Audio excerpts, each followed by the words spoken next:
Ассаламу алейкум ва рахматуллахи ва баракату. Подконтрольный ФСБ телеграм-канал «Розыск Ингушетии» не смог привести каких-либо доказательств вины имамов Магомеда Султыгова и Магомед-Башира Тамасханова, обвиненных в нестукачестве, недоносительстве. Заявление анонимного тузика в маске, ретранслирующего позицию ФСБ, свелось к тому, что спецслужбам следует верить на слово. А объяснять обществу причины и логику своих действий правонарушительные органы, мол, не обязаны, не царское это дело. Вся информация, которая якобы подтверждает обоснованность обвинений в адрес имамов, по словам Тузика, содержится в материалах оперативно-розыскных дел.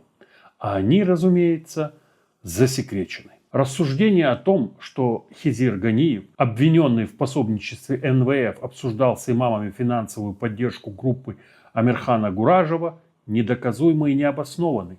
Если бы что-то действительно было, это бы уже давно предъявили бы обществу, а сами имамы находились бы под арестом, а не на свободе. Ну а если развить эту мысль до логического конца, что кто-то не донес спецслужбы о преступнике или преступлении, то в Ингушетии нужно, да что там в Ингушетии, по всей России нужно арестовать абсолютно все взрослое население, которое каждый день скрывает от российских спецслужб всех преступников из Министерства нападения, называемого по недоразумению Министерством обороны России, ведущего захватническую войну, противоречащую Конституции Российской Федерации, а также всех коррупционеров, чиновников, которые ходят в мечети, церкви и синагоги.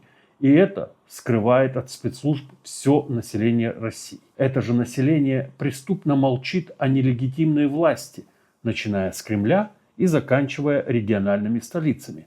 А в первую очередь арестовать спецслужбам нужно самих себя и всю полицию, судами и прокуратурой, допустившими диктатуру террора в стране. Не так ли? Из ролика «Розыск Ингушетии» очевидно. Оккупационные спецслужбы обеспокоены солидарностью и поддержкой, оказываемым арестованным имамам со стороны мусульман Ахлю-Сунна Галгайчи. ФСБшный тузик в хамской и угрожающей форме обратился ко взрослой части джамаата с призывом не молиться за имамов, которые не стучат. И это не шутка. Но тут неожиданно имам Хамзат Чумаков выступил с поддержкой задержанных. Раньше ЦПшно-ФСБшные паблики активно публиковали отрывки из его хутб в попытках подогреть политические разногласия внутри Ахлю-Сунна Галгайчи. Теперь же мы видим попытку радикально обострить противостояние между Ахлю-Сунна и суфистами. Тактика противопоставить всех всем. С другой стороны, мы наблюдаем неспособность местных властей контролировать внутренние процессы из-за своей полной некомпетентности. Ингушские коллаборанты ждут команды ФАС из Москвы. Когда она прозвучит, бандиты с удостоверениями вернутся к привычному ремеслу мясников. Начнутся КТО, аресты и пытки нелояльных мусульман. А пока разыскные пропагандисты пытаются подготовить общественное мнение к надвигающейся кампании террора со стороны оккупантов. Вся эта ситуация демонстрирует нам очевидные вещи. Даже будучи лояльными властям, не призывая население ни к чему, кроме соблюдения азов веры, эти имамы, да и любой галга, рано или поздно попадает в жернова оккупационной системы. Я вспоминаю те комментарии, обращения к Комитету ингушской независимости со стороны разного рода манкуртов.